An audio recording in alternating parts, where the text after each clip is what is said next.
எப்ராயிமே, நான் உன்னை எப்படி கைவிடுவேன்? இஸ்ரவேலே, நான் உன்னை எப்படி ஒப்பு கொடுப்பேன்? கர்த்தர் எப்ராயிமை குறித்ததான ஒரு பரிதாபத்துக்குரிய வார்த்தையை பயன்படுத்தும் பொழுது, எப்ராயிமே, நான் உன்னை எப்படி கைவிடுவேன்? எப்ராயிமே, நான் உன்னை எப்படி ஒப்பு கொடுப்பேன்? கிறிஸ்துவுக்கு மிகவும் பிரியமான அன்பு தேவனுடைய பிள்ளைகளை, இந்த நாளை எப்ராயிமை குறித்ததான சில வார்த்தைகளை உங்களோடு நான் பகிர்ந்து கொள்ள விரும்புகிறேன். கர்த்தர் எப்ராயிம் மூலமாய் நம்மோடு இடைபடுவாராக. இந்த வார்த்தையை கர்த்தர் ஆசீர்வதிப்பாராக. யார் இந்த எப்ராயிம் என்று பார்க்கும் பொழுது, அவன் யோசேப்புடைய குமாரனாக இருக்கிறார். எப்ராயிம் யார் என்று பார்க்கும் பொழுது யாக்கோபுடைய பேரனாக இருக்கிறார். எப்ராயிமை குறித்ததான தேவன் திட்டம் பெரிதாக இருந்தது. ஆனால் எப்ராயிம் அந்த திட்டத்துக்கு தன்னை ஒப்புக் கொடுக்கவில்லை, அர்ப்பணிக்கவில்லை. ஆனாலும் தேவன் எப்ராயிமை விடவில்லை, தன்னுடைய திட்டத்துக்கு நேராக எப்ராயிமை பயன்படுத்தினார். கிறிஸ்துவுக்கு மிகவும் பிரியமான அன்பு தேவனுடைய பிள்ளைகளை, இந்த நாளில தேவனுடைய திட்டத்துக்கு நீங்கள் கீழ்ப்படியாமல் போய் கொண்டிருந்தாலும் தேவன் அந்த திட்டத்தை மாற்றி போடவில்லை. அந்த திட்டத்தை வைத்திருக்கிறார். அந்த திட்டத்துக்கு என்று மறுபடியுமாய் உங்களை அர்ப்பணிக்கும் பொழுது நீங்கள் ஆசீர்வதிக்கப்பட்டவர்களாக மாற முடியும். எப்ராயிம் என்ற பெயருக்கு அர்த்தம் என்னவென்றால், தேவன் என்னை பழுக பண்ணினார். எப்ராயிம் என்கிற வார்த்தைக்கு மல்டிப்ளை, பெருக்கம், ஸ்தோத்திரம் அல்லது பெருகுதல் என்று அர்த்தம் காணப்படுவதை பார்க்கிறோம். இந்த நாளில் நாம் ஒவ்வொருவரும் பெருக அழைக்கப்பட்டிருக்கிறோம். ஸ்தோத்திரம். ஒவ்வொருவரும் ஆசீர்வாதத்தில் பெருக வேண்டும், ஐஸ்வர்யத்தில் பெருக வேண்டும், தேவனோடு நடக்கக்கூடிய ஆவிக்குரிய வாழ்க்கையில் பெருக வேண்டும் என்று சொல்லி கர்த்தர் பெருக்கத்துக்கு நேராக நம்மை அழைக்கிறார். எப்ராயிம் என்ற பெயருக்கு அர்த்தமே பெருகுதல். ஆதியாகமம் புத்தகத்தில் 41 அதிகாரம் 52 வாசிக்கும் பொழுது யோசேப்பு இப்படியாக சொல்லுகிறார், நான் சிறுமைப்பட்டிருந்த தேசத்தில் தேவன் என்னை பழுக பண்ணினார் என்று சொல்லி இளையவனுக்கு எப்ராயிம் என்று பெயர் வைக்கிறத பார்க்கிறோம். யோசேப்பு, யாக்கோபுடைய குமாரன் யோசேப்பு அடிமையாக எங்க போகிறார்? எகிப்துக்கு போகிறார். அடிமையாக போகும்பொழுது பலவிதமான சூழ்நிலை கடந்து அவர் மறுபடியும் பார்வோனுக்கு, எகிப்தின் மன்னனுக்கு அடுத்த ஸ்தானத்தில் வரும் பொழுது திருமணம் நடைபெறுகிறது. அப்பொழுது இளையவனுக்கு ஒரு பேர் வைக்கிறாரு, எப்ராயிம் அப்படின்னார். எப்ராயிம் என்கிற அர்த்தமே பழுகி பெருகக்கூடிய அர்த்தம். அப்புறம் மூத்தவனுக்கு ஒரு பேர் வைக்கிறாரு. மூத்தவனுடைய பேர் மனாசே. மனாசேனா மறக்க பண்ணினார், வருத்தங்களை மறக்க பண்ணினார், தகப்பன் வீட்டை குறித்ததான சிந்தனைகளை மறக்க பண்ணினார், பலவிதமான தோல்வி போன்ற காரியங்களை மறக்க பண்ணினார் என்று சொல்லி மனாசே என்று பேர் வைக்கிறத பார்க்கிறோம். அதுக்கப்புறம் எப்ராயிம் வரக்கூடிய அந்த பையனுக்கு பழுக பண்ணினார் என்று பேர் வைக்கிறத பார்க்கிறோம். இந்த நாளில் நாம் பழுக வேண்டுமென்றால், நாம் பெருக வேண்டுமென்றால் சில நேரம் அந்த மனாசே என்கிற அர்த்தத்தை போல மறக்கணும். சில காரியத்தை மறக்கும் பொழுதுதான் எப்ராயிம் பிறக்க முடியும். சில காரியங்களை, சில தோல்விகளை மறந்து தேவன் என்னை எதற்காய் அழைத்தாரோ அதற்கு நேராக நான் ஓட வேண்டும் என்று நான் தீர்மானிக்கும் பொழுதுதான் நான் அடுத்து எப்ராயிம் பிறப்பதற்காக ஆயத்தமாக இருக்க முடியும். எனவே ஸ்தோத்திரம். நான் சிறுமைப்பட்டிருந்த தேசத்தில் அப்படி சொல்லும் பொழுது யோசேப்பு சிறுமைப்பட்டார். எங்க சிறுமைப்பட்டார்னா எகிப்தில் சிறுமைப்பட்டிருந்ததை பார்க்கிறோம். சிறைச்சாலை, அவமானங்கள், பொய் குற்றச்சாட்டு, இப்படி பலவிதமான காரியத்தில் யோசேப்பு வெக்கப்பட்டிருந்த சூழ்நிலையில் தேவன் அந்த மனிதனை ஆசீர்வதித்ததினால எப்ராயிம் என்கிற பேர் வைக்கிறத பார்க்கிறோம். இந்த நாளில் உங்கள் தொழில் நீங்கள் சிறுமைப்பட்டிருக்கலாம், உங்கள் குடும்பத்தில் நீங்கள் சிறுமைப்படுத்தப்பட்டிருக்கலாம். சிறுமை என்பது என்னன்னா அவமானப்படுத்தப்படுவது, தோல்விக்குரிய காரியங்கள், இதான் சிறுமை. இப்ப குடும்பத்தில், பல தேசங்கள், உறவுகளில், தொழிலில் எல்லாத்திலும் நீங்கள் சிறுமைப்பட்டிருந்தா கர்த்தர் அங்க உங்களுக்கு ஒரு எப்ராயிமை வச்சிருக்கிறாரு. நீங்கள் பழுகி பெருகக்கூடிய சூழ்நிலை உண்டாகும் என்று நான் கூறுகிறேன். நீங்கள் விசுவாசிக்கும் பொழுது மகிமையை காண முடியும். இப்போ எப்ராயிம் என்று சொல்லும் பொழுது பழுகி பெருகுதல், பழுகி பெருகுதல் எப்ராயிம். ஆனால் ஸ்தோத்திரம், தேவன் விரும்பக்கூடிய காரியத்துக்கு நேராக எப்ராயிம் நடக்கவில்லை. இந்த நாளில் தேவனுக்கு முன்பாக எப்ராயிம் நிற்கவில்லை. ஸ்தோத்திரம். தேவனோடு நடக்க வேண்டிய எப்ராயிம் தேவனை கலட்டி விட்டதை பார்க்கிறோம், தேவனை மறந்ததை பார்க்கிறோம். இந்த நாளில் பழுக வேண்டிய நாம், பெருக வேண்டிய நாம், ஆவிக்குரிய காரியத்திலும் பொருளாதாரத்திலும் பெருக வேண்டிய நாம், எப்ராயிமை போல் இருக்க வேண்டிய நாம் எப்ராயிமை போல் இல்லாமல் போயிடக்கூடாது. ஸ்தோத்திரம். எப்ராயிம் மேல ஒரு தேவன் ஒரு இரக்கத்தை வைத்திருந்தார். அதே இரக்கத்தை கர்த்தர் இந்த நாளில் வைத்திருக்கிறார். பிரதர், உங்களுடைய வாழ்க்கையில் தேவனுடைய இரக்கம் உண்டு. எனவே இரக்கம், தேவன் ஒரு இரக்கத்தை வைத்திருந்ததுனால தான் ஆண்டவரை இயேசு கிறிஸ்துவை உங்களுடைய வாழ்க்கையில் அனுப்பியிருக்கிறார். எனவே இந்த நாளில் கிறிஸ்துவை விசுவாசிக்கும் பொழுது உங்கள் தொழிலில் ஒரு சிறுமை இருக்கலாம், குடும்பத்தில் ஒரு சிறுமை இருக்கலாம், ஏதோ ஒரு காரியத்தில் சிறுமை இருக்கலாம். ஆனால் இயேசுவை விசுவாசிக்கும் பொழுது, கிறிஸ்துவை நம்பும் பொழுது மறுபடியும் கிறிஸ்துவின் உயிர்த்தெழுந்த வல்லமையை உங்கள் குடும்பத்துக்குள்ளே பார்க்க முடியும். வியாதி என்கிற சிறுமை இருக்கலாம், அவமானம் என்கிற சிறுமை இருக்கலாம், போராட்டங்கள் என்ற சிறுமை இருக்கலாம், சில காரியத்திற்கு தேவன் எனக்கு பதிலளிக்கவில்லை என்கிற ஒரு சிறுமை இருக்கலாம். ஆனால் இந்த நாளில் உங்கள் வாழ்க்கையில் ஒரு எப்ராயிம் உண்டாகும். ஒரு பெருக்கம் உண்டாகும், ஒரு வளர்ச்சி உண்டாகும். Praise Lord. இந்த நாளில் ஒரு சில வார்த்தைகள் எப்ராயிமை குறித்து உங்களோடு நான் தியானிக்க விரும்புகிறேன். ஓசியா புத்தகத்தில் வாசிக்கும் பொழுது எப்ராயிமை குறித்ததான ஒரு நீண்ட ஒரு நல்ல ஒரு பிக்சர் நமக்கு கர்த்தர் வைத்திருக்கிறார். எப்ராயிம் குறித்து அதிகமாக நாம் தியானிக்கும் பொழுது ஓசியா புத்தகத்தில் மாற்ற தான் தியானிக்க முடியும். மற்ற எந்த காரியத்தில் நம்ம என்ன செய்ய முடியாது, தியானிக்க முடியாது. அதில் பார்க்கும் பொழுது எப்ராயிம் குறித்து நம்ம வாசிக்கிறோம். அதனால தான் ஆண்டவர் சொல்றாரு ஓசியா புத்தகம் 11ஆம் அதிகாரத்தில் 11:8 சொல்லும்போது, எப்ராயிமே நான் உன்னை எப்படி கைவிடுவேன், இஸ்ரவேலே நான் உன்னை எப்படி ஒப்பு கொடுப்பேன். அவர் எப்ராயிமை குறித்து ஒரு வருத்தப்படுகிறார். ஸ்தோத்திரம், வருத்தப்படுகிறார்.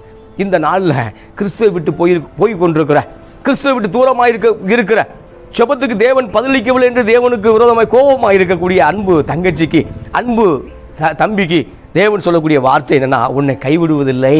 சில காரியம் குடும்பத்தில் நேர்ந்ததுனால தேவன் உன்னை விட்டு தூரமாய் போகவில்லை.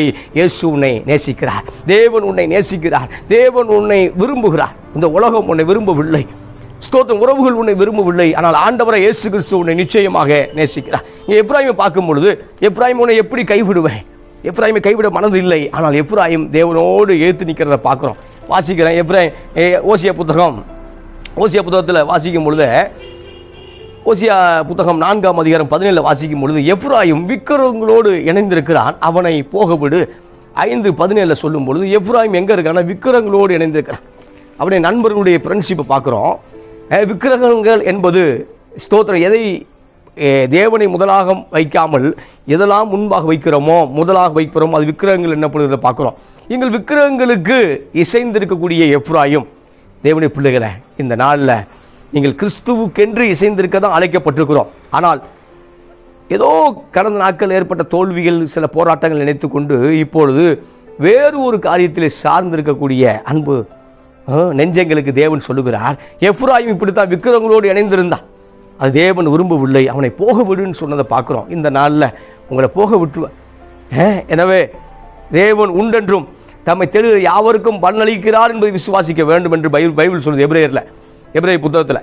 எனவே தேவன் ஒரு உண்டு, அவர் உன் ஜெபத்துக்கு பதிலளிக்கிறார். தேவன் ஒரு உண்டு, ஒரு விண்ணப்பத்துக்கு பதிலளிக்கிறார். எனவே நீ தூரமாய் போக வேண்டிய அவசியம் இல்லை. எப்ராயிம் விக்கிரகங்களோடு கலந்திருக்கிறான், அவன் மிக்ஸாக இருக்கான், அவன் கலப்பாக இருக்கான், அவனை தனியாக இருக்க அழைச்சேன், அவன் கலந்துருக்கிறத பார்க்குறோம். இந்த நாளில் தனியாக இருப்பதற்கென்று நம்மை அழைத்த தேவன், ஸ்தோத்திரம், மெஜாரிட்டியாக அழைக்கப்பட்டிருக்க நாம் இப்போ பார்க்கும்போது அடுத்தவனுக்கு கீழேயே இருக்கிற தேவன் விரும்பவில்லை. இவன் விக்கிரகங்களோடு கலைந்த, விக்கிரம் என்பது உலகத்தை குறிக்கிறது, விக்கிரம் என்பது பாரம்பரியங்களை குறிக்கிறது, விக்கிரகங்கள் என்பது அறிவேன் என்று சொல்கிறார். எப்ராயிம் தேவன் எப்ராயிமோடு இருக்க விரும்புகிறார், ஆனால் எப்ராயிம் தேவனோடு இருக்க விரும்பவே இல்லை.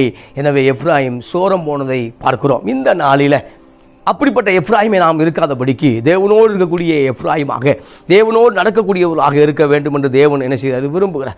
அது மாத்திரமல்ல, எப்ராயிம் குறித்து சொல்லும் பொழுது இன்னொரு வாசனம் சொல்கிறேன். ஓசியா புத்தகம் 5ஆம் அதிகாரம் 11 சொல்லும்போது, எப்ராயிம் தகாத கற்பனைகளை மனதார பின்பற்றுகிறபடியால் அவனை ஒடுக்குண்டு நியாய விசாரணை நொறுக்கப்பட்டு போகிறான் வாசிக்கிறோம். எப்ராயிம் தகாத கற்பனைகளை பின்பற்றுகிறான், அவ்வளோதான். தகாத கற்பனைகளை, உலக காரியங்கள், சிந்தனைகள், எதிர்மறையான யோசனை, எனக்கு நடந்துருமோங்கிற யோசனை, நெகட்டிவான யோசனை, எனக்கு நடந்துருமோ, அவனுக்கு நடந்துச்சு, எனக்கு நடக்குமோ, அவன் அந்த வியாதியில் மறித்து போனான், அதே வியாதி இருக்குது, ஸ்தோத்திரம், நான் ஒன்றும் இல்லாமல் போய்விடுவேன் ஒரு பயம். அவர்களுக்கு வாக்குத்தத்தம் இல்லை, உங்களுக்கு வாக்குத்தத்தம் இருக்கிறது. ஸ்தோத்திரம், அவர்களுக்கு கிறிஸ்து இல்லை, உங்களுக்கு கிறிஸ்து இருக்கிறார். அவர்களுக்கு ஒரு உயிர்த்தெழுதல் இல்லை, உங்களுக்குள்ள உயிர்த்தெழுதல் வல்லமை, உங்களுக்குள்ள நித்திய ஜீவன் இருக்கிறது. இப்போ சொல்லும் பொழுது எப்ராயிம் தகாத கற்பனைகளை பின்பற்றுகிறான். எப்படி பின்பற்றானா, மனதார பின்பற்றுகிறதை பார்க்குறோம். இந்த நாளில் எப்ராயிம் மனதார தவறான கற்பனை பின்பற்றுகிறத பார்க்குறோம். எப்ராயிம் பெருக அழைக்கப்பட்டிருக்க எப்ராயிம் இப்போ தவறான கற்பனைகளை பின்பற்றி கொண்டு தேவனுக்கு தூரமாய் போய் கொண்டிருக்கிறத பார்க்குறோம். இந்த நாளில் தவறான கற்பனை பின்பற்றாதபடி தேவன் நமக்கு சொன்ன கற்பனை, தேவன் நமக்கு சொன்ன காரியத்தை சிந்திக்கும் பொழுது நாம் ஆசீர்வதிக்கப்பட்டவர்களாக வாழ முடியும். அதில் வாசிக்கும் பொழுது எப்ராயிமுடைய பக்தி எப்படி இருக்குன்னு சொல்கிறார் ஆண்டவர். ஓசியா புத்தகம் 6ஆம் அதிகாரம் 4 வாசிக்கும் பொழுது, எப்ராயிமே உனக்கு என்ன செய்வேன், யூதாவே உனக்கு என்ன செய்வேன், உங்கள் பக்தி காலையிலே காணும் மேகத்தை போலவும் விடிய காலத்தில் தோன்றும் பனியை போலவும் ஒளிந்து போகிறது. மேகத்தை போல பனியை போல பக்தி அப்படின்னா ஸ்தோத்திரம். இது பண்டிகை கிறிஸ்தவர்கள் அப்படின்னு சொல்லுவாங்கல்ல, கிறிஸ்துமஸ், புது வருஷம், அதுக்கப்புறம் ஈஸ்டர், இப்படி சொல்லி பண்டிகை கிறிஸ்தவர்களாக ஸ்தோத்திரம். ஏதோ ஒரு காரியங்கள் நல்ல காரியம் நடந்தால் மட்டும் வரக்கூடிய கிறிஸ்தவர்கள் திருச்சபைக்கு எப்பயாவது வருவான். அதே மாதிரி தான் யூதாவே எப்ராயிமே உன் பக்தி எப்படி இருக்கு அப்படின்னா பனியை போல இருக்கு. பனி காலையில் பெய்யக்கூடியதாக இருக்கிறது, ஆனால் வெயில் வரும்பொழுது பனி மறைந்து போகிறத பார்க்குறோம். மேகமூட்டமாக இருக்குது, மழை பெஞ்ச உடனே மேகமூட்டம் அது என்ன செஞ்சது போயிடுது, அல்லது மேகம் காற்று தள்ளிட்டு போகும்போது மேகம் களைஞ்சி போகிறத பார்க்குறோம். இப்படித்தான் பக்தி இருந்தது. யாருடைய பக்தி? எப்ராயிமுடைய பக்தி. இந்த நாள் அப்படிப்பட்ட பக்தியாக இருக்க வேண்டிய அவசியம் இல்லை, தேவன் விரும்பவில்லை. பண்டிகை கிறிஸ்தவராக இருக்க தேவன் உங்களை அழைக்கவில்லை, மாறாக பண்புள்ள கிறிஸ்தவர்களாக சீசனாக தான் தேவன் இருக்க விரும்புகிறார். ஆமென். இந்த நாளில் ஸ்தோத்திரம். ஏதோ கிடைத்தால் சபைக்கு வருவேன், கர்த்தர் கொடுத்தா சபைக்கு வருவேன், அப்படி இல்லை. அவர் கொடுத்தாலும் கொடுக்காவிட்டாலும், கொடுக்காம போயிட மாட்டார். நான் சொல்கிறேன், கொடுத்தாலும் கொடுக்காவிட்டாலும் நான் அவருக்காக அவரை தேடுவேன் என்கிற தீர்மானம் தான். அந்த தீர்மானம் தான் உங்களை ஆஸ்வதிக்கும் பிரியமானவர்களே. இங்கே பார்க்கும் பொழுது எப்ராயிமுடைய பக்தி எப்படி இருக்குன்னா மேகத்தை போல பனியை போல இருக்கிறது. அது தேவன் என்ன செய்யலை, விரும்பவில்லை. அது மாத்திரமல்ல, ஓசியா 7:1 வாசிக்கும் பொழுது எப்ராயிமுடைய சிந்தனை எப்படின்னா அக்கிரம சிந்தனை. அது தேவன் விரும்பவே இல்லை. அக்கிரம சிந்தனையாக என்ன செய்து இருக்கிறத பார்க்குறோம். இந்த நாளில் நம்முடைய சிந்தனை தெளிவான சிந்தனையாக பரிசுத்தமுள்ள சிந்தனையாக இருக்க வேண்டும் என்று தேவன் விரும்புகிறார். எப்ராயிமுடைய சிந்தனை அக்கிரம சிந்தனையாக சில நேரம் இருக்குது. அதை தேவன் விரும்பவில்லை. அது மாத்திரமல்ல, 7ஆம் அதிகாரம் 8 வாசிக்கும் பொழுது ஓசியா 7:8 எப்ராயிம் அந்நிய ஜனத்தோடு கலந்திருக்கிறான், எப்ராயிம் திருப்பி போடாத அப்பம் சொல்றார். அந்நியர் அவனுடைய பழத்தை தின்கிறார்கள், அதை அவன் அறியாமல் இருக்கிறான். இந்த நாளில் கிறிஸ்துவுக்கு மிகவும் பிரியமான அன்பு தேவனுடைய பிள்ளைகளை, உங்களுடைய ஸ்தோத்திரம், உங்களுடைய ஆசீர்வாதத்தை நீங்கள் தான் அனுபவிக்க தேவன் விரும்புகிறார். இப்போ எப்ராயிமுடைய ஆசீர்வாதங்கள், எப்ராயிமுடைய அவனுடைய செயல்பாடுகள், அவனுடைய எல்லாத்தையும் என்ன செய்யறான், அந்நியன் சாப்பிடுகிறார் என்று கர்த்தர் சொல்லி துக்கப்படுவதை பார்க்கிறோம். அது மாத்திரமல்ல, எப்ராயிம் அந்நிய ஜனத்தோடு என்ன செய்யறான், கலந்திருக்கிறான். ஸ்தோத்திரம். அந்நிய ஜனத்தோடு வேலை பார்க்கிறோம், அந்நிய ஜனத்தோடு ஸ்தோத்திரம் இருக்கிறோம். ஆனால் நம்முடைய ஐக்கியம் பரிசுத்தவான்களோடு இருக்க வேண்டும் என்று தேவன் விரும்புகிறார். நம்முடைய ஐக்கியம் ஊழியக்காரனோடு இருக்க தேவன் விரும்புகிறார். இந்த நாளில் உங்கள் ஐக்கியம் யாரோடு இருக்கிறது பிரியமானவர்களே? உங்களுடைய ஐக்கியம் ஸ்தோத்திரம். வேலை பார்க்கும் பொழுது ஸ்தோத்திரம் எல்லாரோட கலந்தா வேலை பார்க்கணும். ஆனால் ஐக்கியம் என்பது தேவனுடைய பிள்ளைகளுக்குள்ள தான் ஐக்கியம் இருக்கணும். ஏன்னா எப்ராயிமை குறித்து நம்ம சொல்லும் பொழுது எப்ராயிமுடைய வீழ்ச்சியை அந்நிய ஜனத்தோடு கலக்கும் பொழுது தான் வீழ்ச்சியை உண்டாகிறது. எப்ராயிமுடைய வீழ்ச்சியை பரிசுத்தவர்களை விட்டு வெளியேறும் பொழுது தான் வீழ்ச்சி உண்டாகிறது. எப்ராயிமுடைய வீழ்ச்சியை தேவனுடைய பிள்ளைகளை விட்டு வெளியே போகும்பொழுது அந்த வீழ்ச்சி உண்டாகிறத பார்க்குறோம். இந்த நாளில் எப்ராயிம் அந்நிய ஜனத்தோடு கலந்திருக்கிறார், அதனால் அவரை போக விடுனாரு. இந்த இடத்துல பார்க்கும்பொழுது எப்ராயிம் திருப்பி போடாத அப்போ அவன் சரியாக வேகலை. ஸ்தோத்திரம். அவன் சரியான வளர்ச்சி அடையவில்லை. ஸ்தோத்திரம். எப்ராயிம் திருப்பி போடாத அப்போ தோசை புரோட்டா திருப்பி போடாத காரியம் அப்படின்னா ஒரு பக்கம் வெந்திருக்கு, ஒரு பக்கம் வேகலை. இந்த நாளில் ஸ்தோத்திரம் ஆவிக்குரிய வாழ்க்கையும் சிறந்திருக்க வேண்டும் என்று விரும்புகிறார். நீங்கள் உலகப்புறமான காரியத்திலும் ஆசிரிக்கப்பட வேண்டும் என்று தேவன் விரும்புகிறார். சிலர் பார்க்கும்போது பொருளாதாரத்தில் கஷ்டப்படுகிறார்கள், ஆனால் ஆவிக்குரிய வாழ்க்கையில் எங்கேயோ இருப்பான். சில பேர் ஆவிக்குரிய காரியத்தில் மோசமாக இருப்பான், பொருளாதாரத்தில் எங்கேயோ இருப்பான். தேவன் 2 பக்கமும் சரியாக இருக்க வேண்டும் என்று விரும்புகிறார். ஆமென். எனவே 2 பக்கமும் வேகணும். அதான் அப்போ அதான் சரியான காரியம். இப்போ எப்ராயிம் அது மாத்திரமல்ல, அதில் 7:11 வாசிக்கும் பொழுது எப்ராயிம் பேதையான புறாவை போல் இருக்கிறான். அவனுக்கு புத்தி இல்லை. எகிப்தியனை கூப்பிடுகிறார்கள், அசினிடத்தில் போகிறார்கள். எப்ராயிம் பேதையான புறாவை போல் இருக்கிறான். இந்த இடத்துல வாசிக்கும் பொழுது பேதையான புறா எப்ராயிம் எப்படின்னா அவனை ஈஸியாக என்ன செஞ்சுறாங்க, அநேகர் ஏமாற்றி விடுகிறார்கள். பிரச்சனையை பார்க்கும் பொழுது எப்ராயிம் தேவ சமூகத்தில் வந்து மண்டியிட்டு ஜெபிக்கவில்லை. பிரச்சனை போராட்டங்கள் வரும்பொழுது தான் எப்ராயிம் தேவனை தேடவில்லை, தேவனை மறந்ததை பார்க்குறோம். யாக்கோபுக்கு பேரனாக இருக்கலாம், யோசேப்புக்கு மகனாக இருக்கலாம், வாக்குத்தத்தம் பண்ணப்பட்டது சொந்தக்காரனாக இருக்கலாம். ஆனால் கிறிஸ்துவுக்கு மிகவும் பிரியமான அன்பு தேவனுடைய பிள்ளைகளை, ஆனால் தேவனுடைய பிள்ளைகளை, அவன் எப்ராயிம் தேவனை தேடவில்லை. பிரச்சனை வரும்பொழுது அசிரியாவுக்கு போகலாமா, பிரச்சனை வரும்பொழுது எகிப்தின் உதவியை நாடலாமா என்று அதிலே திங்க் பண்ணதை பார்க்குறோம். இந்த நாளில் ஸ்தோத்திர பிரச்சனை போராட்டங்கள் வரும்பொழுது உங்களுக்கு கண்களுக்கு முன்பாக யார் வருகிறார் என்று நீங்கள் சிந்தித்து பார்க்கணும். உங்கள் கண்ணுக்கு முன்னாடி யார் வர்றா? இயேசு வர்றாரா? உங்கள் கண்ணுக்கு முன்னாடி பிரேயர் வருதா? செபிக்கும் போது கர்த்தர் உதவி செய்வார் என்று அது வருதா? அதுதான் முக்கியமாக இருக்கிறது. ஆனால் எப்ராயிமுடைய வாழ்க்கையில் பார்க்கும் பொழுது முன்பாக வந்தது எகிப்து வருகிறது, அசிரியாக்கள் வருகிறார்கள். இவங்களாம் பெரிய சாம்ராஜ்யம், அவங்ககிட்ட உதவி கிடைக்கும் தான் எப்போது விரும்புகிறத பார்க்குறோம். உங்கள் தேவைகள் வரும்பொழுது மாமாவை சிந்திக்கக்கூடாது, தேவைகள் வரும்போது சித்தப்பாவை சிந்திச்சிடக்கூடாது, தேவைகள் வரும்போது கர்த்தரை சிந்திக்கணும். ஆமென். தேவைகள் வரும்போது லோன் போட்டுறோமா அதை சிந்திக்கக்கூடாது, அதெல்லாம் அப்புறம் பார்க்கலாம். ஆனால் தேவைகள் வரும்பொழுது முதலாவது தெய்வத்தை தேடும் பொழுது நிச்சயமாக தெய்வம் ஆசீர்வதிக்க போதுமானவராக இருக்கிறார். இப்போ அது பார்க்கும்பொழுது எப்ராயிம் எப்படி இருக்கான்னா பேதையான புறாவாக இருக்கிறான், பேதையான புறா. இன்னொன்று எப்ராயிமை குறித்து வாசிக்கிறேன். ஓசியா 8ஆம் அதிகாரம் 11 வாசிக்கும் பொழுது, எப்ராயிம் பாவம் செய்வதற்கு ஏதுவாக பலிபிடங்களை பெருக பண்ணினார்கள், ஆதலால் பலிபிடங்களை அவர்கள் பாவம் செய்வதற்கு ஏதுவாக இருந்து சபைக்கு போகுவது பரிசுத்தமாய் வாழ்வதற்கு. பலிபீடம் என்பது பலி செலுத்துவதற்கு. ஆனால் எப்ராயிம் பார்க்கும் பொழுது பலிபீடம் கட்டினதை பாவம் செய்வதற்காக இருக்கிறது. ஸ்தோத்திரம். பரிசுத்தமாய் வாழ அழைக்கப்பட்ட எப்ராயிம், பெருக அழைக்கப்பட்ட எப்ராயிம் இப்போது பார்க்கும்போது பலிபீடங்களை பெருக பண்ணுகிறார். எதுக்கு பெருக பண்றான்னா பாவத்தை பெருக பண்ணுவதற்காக பலிபீடத்தை கட்டுகிறத பார்க்கிறோம். சபைக்கு போவது பரிசுத்தம் அடைவதற்கு. எப்ராயிம் பலிபீடத்தை பெருக பண்ணுகிறார். எதுக்கு பெருக பண்றார் அப்படின்னா பாவம் செய்வதற்காக பலிபீடத்தை பெருக பண்ணுகிறத பார்க்கிறோம். அது மாத்திரமல்ல, எப்ராயிம் தேவனுடைய வேதத்தை அந்நிய காரியமாக கருதுகிற பார்க்கிறோம். என் வேதத்தின் மகத்துவங்களை அவர்களுக்கு எழுதி கொடுத்தேன், அவைகளை அந்நிய காரியமாக எண்ணினார்கள். மகத்துவமான பைபிளை எழுதி கொடுக்கிறார், மகத்துவமான வேதத்தை எழுதி கொடுக்கிறாரு. ஆனால் எப்ராயிம் அதை மகத்துவமாய் கருதவில்லை. ஸ்தோத்திரம். ஏதோ ஒரு கதை புத்தகம் வாசிக்கிற மாதிரி, ராணி குங்குமம் குமுதம் கல்கண்டு, ஏதோ ஒரு புத்தகத்தை வாசித்து ராஜேஷ்குமார் நாவலை மாதிரி வாசி கீழே போடுற மாதிரி வேதத்தின் மகத்துவத்தை அறியாமலே வாசிக்கிறத பார்க்குறோம். இந்த நாளில் வேதத்தின் மகத்துவத்தை அறியாமல் ஒருவேளை நீங்கள் பைபிள் வாசிக்கிட்டு இருக்கலாம். வேதத்தின் மகத்துவத்தை பைபிள் சொல்லக்கூடிய கதைகளை, அந்த உண்மை சம்பவங்களை ஒரு கதையை போல வாசிட்டு இருக்கலாம். ஆனால் அதிலிருந்து மனம் திரும்பும் பொழுது நிச்சயமாய் தேவன் உங்களை நடத்த அவர் போதுமாக இருக்கு. ஏன்னா தேவனுடைய வார்த்தை சொல்லுது, அதில் ஜீவன் இருக்கு. அந்த வார்த்தை மாம்சமாகி அவர் நமக்குள்ளே வந்தார் என்று வாசிக்கிறோம். யோவான் 1:14 வாசிக்கும் பொழுது வார்த்தை ஆதியில் என்ன இருந்தது? வார்த்தை இருந்தது. அந்த வார்த்தை தான் இயேசுவா வந்தார். இப்போ ஆதியில் என்ன இருந்தது? வார்த்தை இருந்தது, வேலை இருந்தது. அந்த வார்த்தை தான் நமக்குள்ள வேலை செய்யுது. இந்த நாளில் ஸ்தோத்திரம். எப்பேற்பட்ட தியானங்கள், தவறான காரியங்கள், யோசனைகள் இருந்தாலும், எதிர்மறையான எண்ணங்கள் உங்களை வாழ்க்கையை அழித்து போட்டாலும், மறுபடியும் கிறிஸ்துவின் வார்த்தையை நீங்கள் தியானிக்கும் பொழுது, கிறிஸ்துவின் வார்த்தையை யோசிக்கும் பொழுது நிச்சயமாக அந்த வார்த்தை உங்களை வாழ வைக்கும். இங்கு பார்க்கும் பொழுது எப்ராயிம் அந்நிய காரியமாக, தேவையற்ற காரியமாக, வேறொருத்தர் கொடுக்கப்பட்ட காரியமாக தேவனுடைய மகத்துவமான வேதத்தை வைத்திருந்ததை பார்க்கிறோம். தேவன் என்ன செய்தார்? எப்ராயிமை குறித்த காரியத்தில் வேதனைப்படுகிறத பார்க்கிறோம். அது மாத்திரமல்ல, எப்ராயிம் தேவனோடு எதிர்த்துக்கிட்டு இருக்கிறத பார்க்கிறோம். ஓசியா 9:8 வாசிக்கும் பொழுது, எப்ராயிம் காவற்காரர்கள் என் தேவனோடு எதிர்த்து நிற்கிறார்கள்.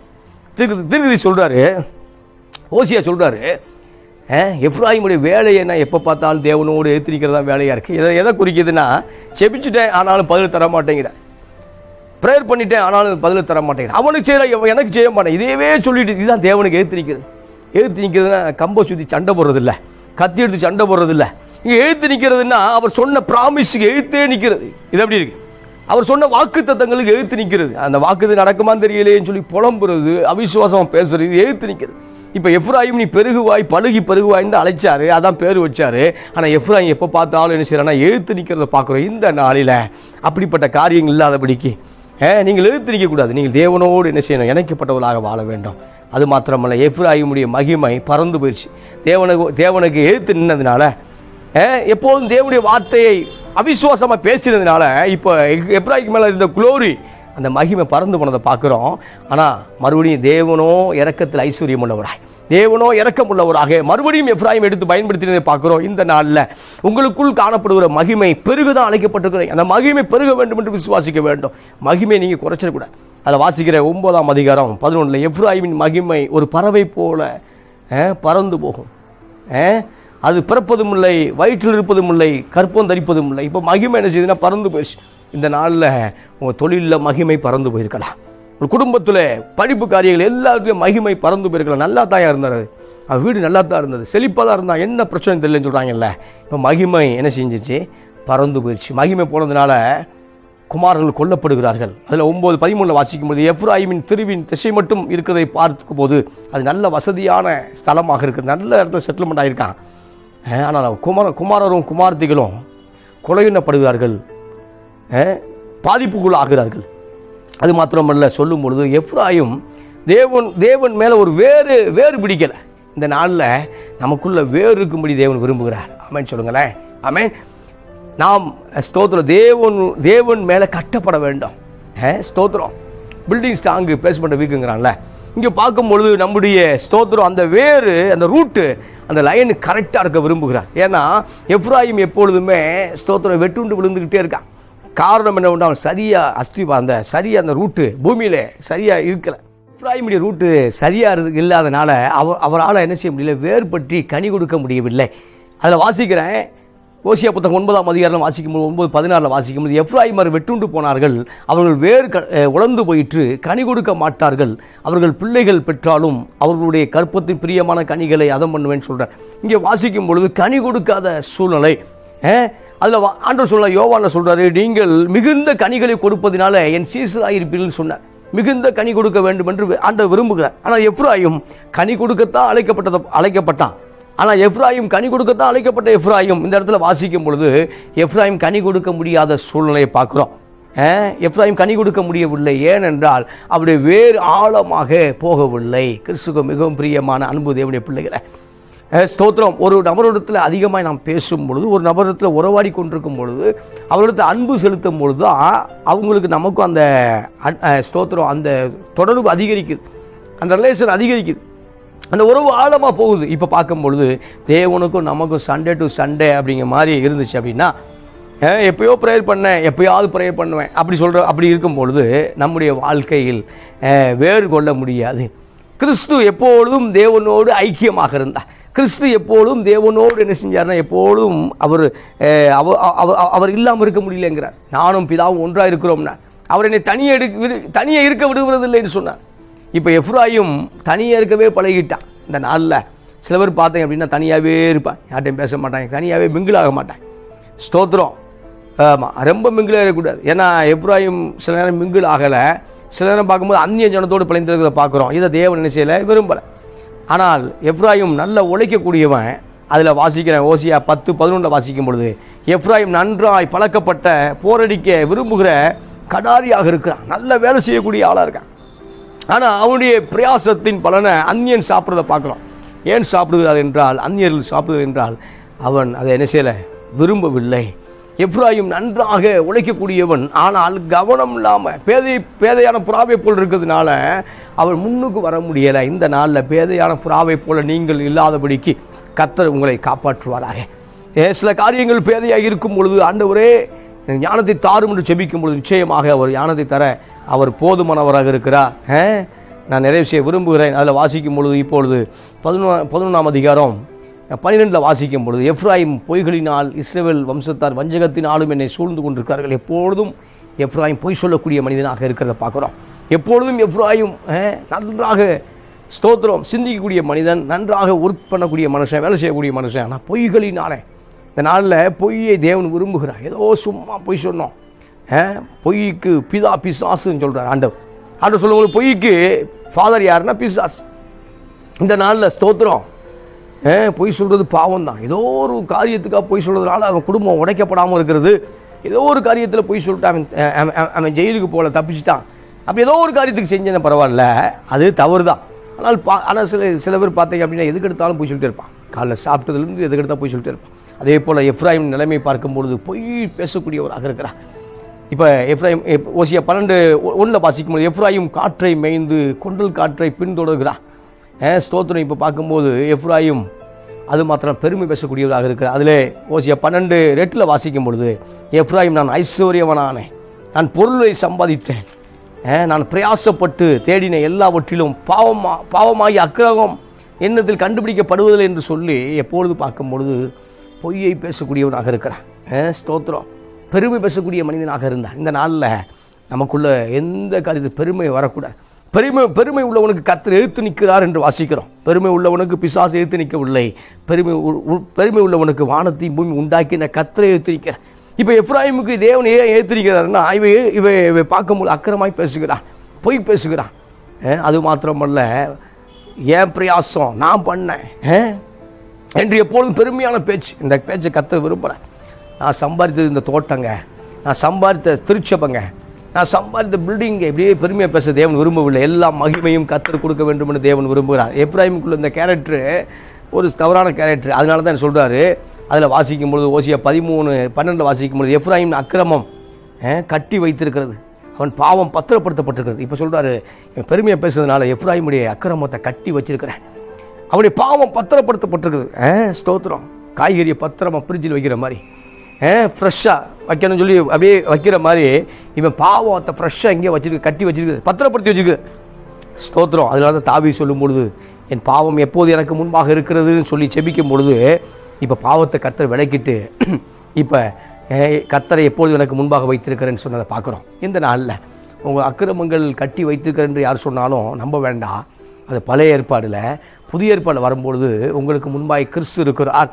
ஒருவேளை பாவம் என்கிற காரியங்கள் உங்கள் கண்ணுக்கு முன்னே வந்து போய் கொண்டிருக்கலாம்.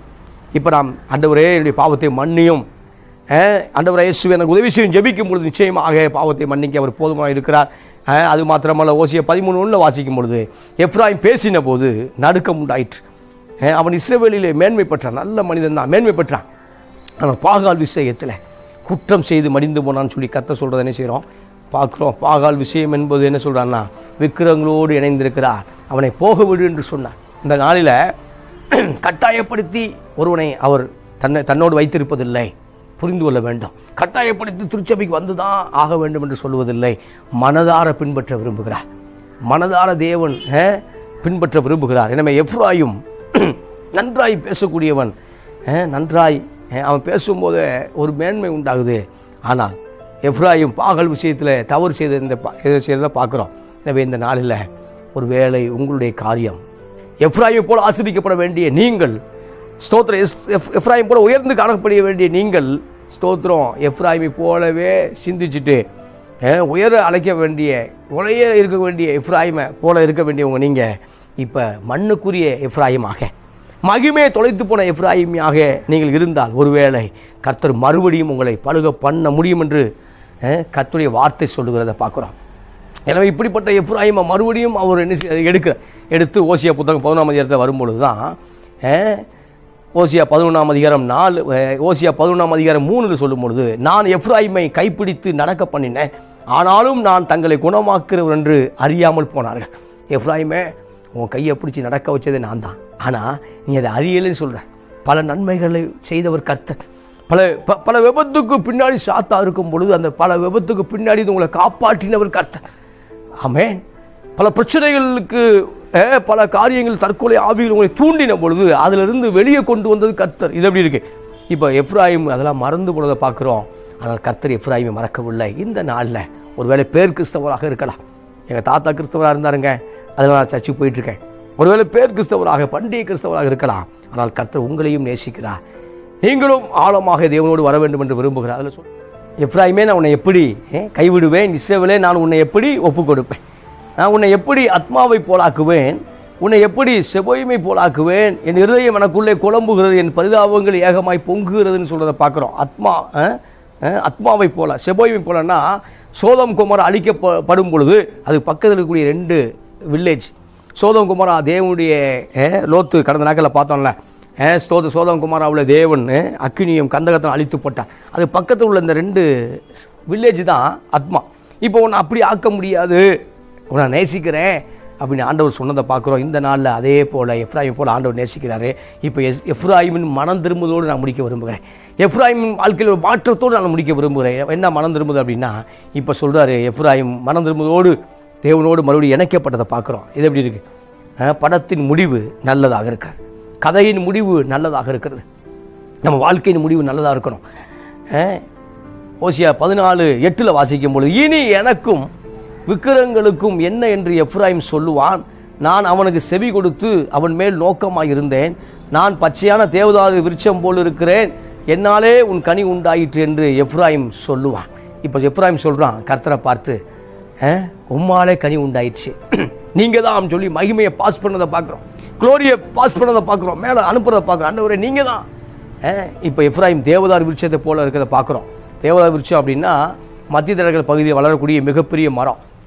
இமயமலை அதில் வளரக்கூடிய மிகப்பெரிய தேவதாரு அந்த மரம் ஊசியிலை மரத்தை போல உயரமாகவும் நம்ம ஒரு ஆலமரத்தை போல அகலமாகவும் இருக்கக்கூடிய மரம் தான் தேவதாரு விருட்சம். இப்போ தேவதாரு அந்த விருட்சத்தை போல நான் இருக்கிற காரணமே நீங்கள் தான் ஆண்டவரேன்னு சொல்லி எப்ராயிம் ஒப்பு கொடுத்ததை பார்க்குறோம்.